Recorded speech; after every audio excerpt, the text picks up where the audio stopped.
কিয়ামতের আগে পৃথিবীতে আবির্ভূত হবে ইতিহাসের সবচেয়ে বড় ফিতনাকারী দাজ্জাল। তার অবস্থান পৃথিবীতে থাকবে মাত্র ৪০ দিন। তবে এই অল্প সময়ের মধ্যেই সে মানব জাতিকে ভয়ানক ফিতনার সম্মুখীন করবে। আজ থেকে প্রায় ১৪০০ বছর আগে মহানবী হযরত মুহাম্মদ সাল্লাল্লাহু আলাইহি ওয়াসাল্লাম দাজ্জালের অবস্থান, তার ফিতনা এবং তার পরিচয় সম্পর্কে উম্মতকে সতর্ক করেছেন। এমনকি এক সাহাবী দাজ্জালের সঙ্গে সরাসরি সাক্ষাৎ করেছিলেন বলে হাদিসে উল্লেখ পাওয়া যায়। কিন্তু কোথায় রয়েছে দাজ্জাল, তার অবস্থান নিয়ে কি বলেছেন নবী মুহাম্মদ সাল্লাল্লাহু আলাইহি ওয়াসাল্লাম, বিস্তারিত জানাচ্ছেন আরিফ হাসান।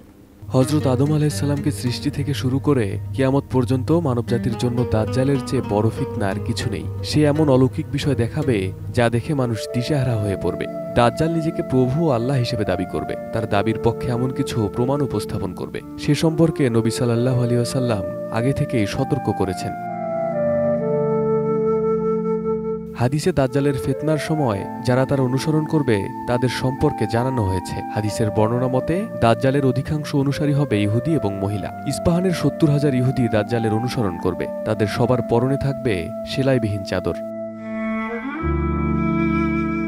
হাদিসে দাজ্জালের বিভিন্ন আকৃতি বর্ণনা করা হয়েছে। মহানবী হযরত মুহাম্মদ সাল্লাল্লাহু আলাইহি ওয়াসাল্লামের কাছে এসে তামিম আদ-দারি রাদিয়াল্লাহু আনহু ইসলাম ধর্ম গ্রহণ করে দাজ্জালের বর্ণনা করেছেন। ফাতেমা বিনতে কায়স রাদিয়াল্লাহু আনহা থেকে বর্ণিত, একদিন আল্লাহর রাসূল সাল্লাল্লাহু আলাইহি ওয়াসাল্লাম ইশার নামাজ শেষে সাহাবীদের একত্রিত হতে বললেন। অতঃপর তিনি বললেন, তোমরা কি জানো আমি কেন তোমাদেরকে একত্রিত করেছি? ডিজাইন, এলিগেন্স, বিউটি, সেরা পণ্য সবার জন্য জেভিকো।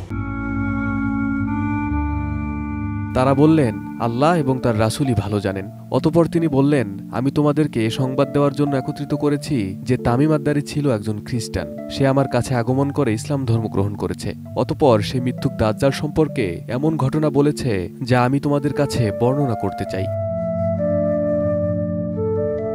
মহানবী সাল্লাল্লাহু আলাইহি ওয়াসাল্লাম সাহাবীদের বর্ণনা করেন, তামিম আদ-দারি একবার লাখাম ও জুজাম গোত্রের ৩০ জন লোকের সঙ্গে জাহাজযোগে সমুদ্র ভ্রমণে বের হয়। দীর্ঘ ১ মাস ধরে সাগরে দিগ্ভ্রান্ত অবস্থায় থাকার পর তারা একটি অচেনা দ্বীপে পৌঁছান। দ্বীপে প্রবেশ করে তারা একটি অদ্ভুত প্রাণীর সাক্ষাৎ পান।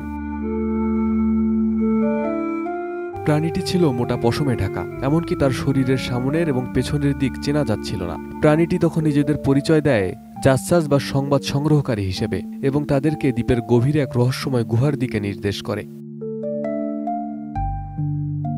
তামিম আদ-দারি রাদিয়াল্লাহু আনহু ও তার সঙ্গীরা সাহস করে সেই গুহায় প্রবেশ করেন। সেখানে তারা দেখতে পান এক বিশাল আকৃতির মানুষ, যার হাত পা লোহার শিকলে বাঁধা। লোকটি তাদের বিভিন্ন বিষয়ে প্রশ্ন করল। প্রথমে তাদের পরিচয় জানতে চাইল। তারা নিজেদের পরিচয় ও সফরের অবস্থা খুলে বলল। অতঃপর দাজ্জাল বলল, তোমরা আমাকে বাইসানের খেজুর বাগানের কথা বলো, তাতে কি এখনো খেজুর ফলে? তারা বলল, হ্যাঁ ফলে। তখন সে বলল, সেদিন বেশি দূরে নয় যেদিন এগুলোতে আর ফল ধরবে না। তারপর সে বলল, তোমরা আমাকে তাবারিয়া সাগরের ব্যাপারে অবগত করো, তাতে কি এখনো পানি আছে? তারা বলল, হ্যাঁ সেখানে প্রচুর পানি আছে। অতঃপর সে বলল, সেদিন বেশি দূরে নয় যখন ওই সাগরে পানি থাকবে না। সে আবার বলল, তোমরা আমাকে জুগারের ঝর্ণার ব্যাপারে অবহিত করো, তাতে পানি আছে কিনা এবং সে এলাকার মানুষ তার পানি দ্বারা চাষাবাদ করে কিনা। তারা বলল, এতে যথেষ্ট পানি আছে এবং সে এলাকার মানুষ এই পানি দিয়ে চাষাবাদও করে। সে আবার বলল, তোমরা আমাকে উম্মীদের নবীর ব্যাপারে বলো, তিনি এখন কি করছেন? তারা বলল, তিনি হিজরত করে মক্কা থেকে মদিনায় চলে এসেছেন। সে জিজ্ঞেস করল, আরবের মানুষ তার সঙ্গে যুদ্ধ করেছে কি? তারা বলল,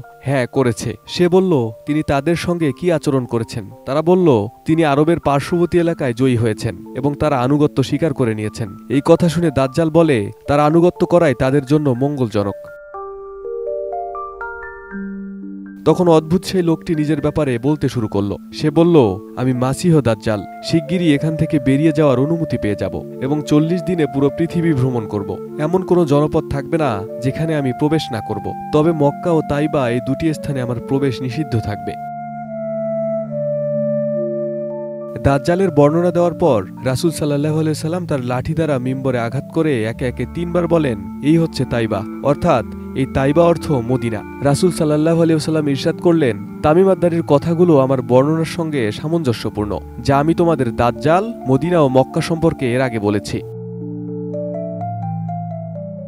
তখন সাহাবীরা রাসূল সাল্লাল্লাহু আলাইহি ওয়াসাল্লামকে জিজ্ঞেস করলেন, ইয়া রাসূলুল্লাহ, সেই দ্বীপটি কোথায়? এরপর রাসূলুল্লাহ সাল্লাল্লাহু আলাইহি ওয়াসাল্লাম ইরশাদ করলেন, জেনে রাখো, এই দ্বীপটি সিরিয়া সাগরে অথবা ইয়েমেন সাগরের পার্শ্বস্থ সাগরের মাঝে অবস্থিত, যা পৃথিবীর পূর্ব দিকে অবস্থিত, যা তিনি 3 বার বলেন। এ সময় তিনি নিজ হাত দ্বারা পূর্ব দিকে ইশারাও করলেন। Arif Hasan, ATN news.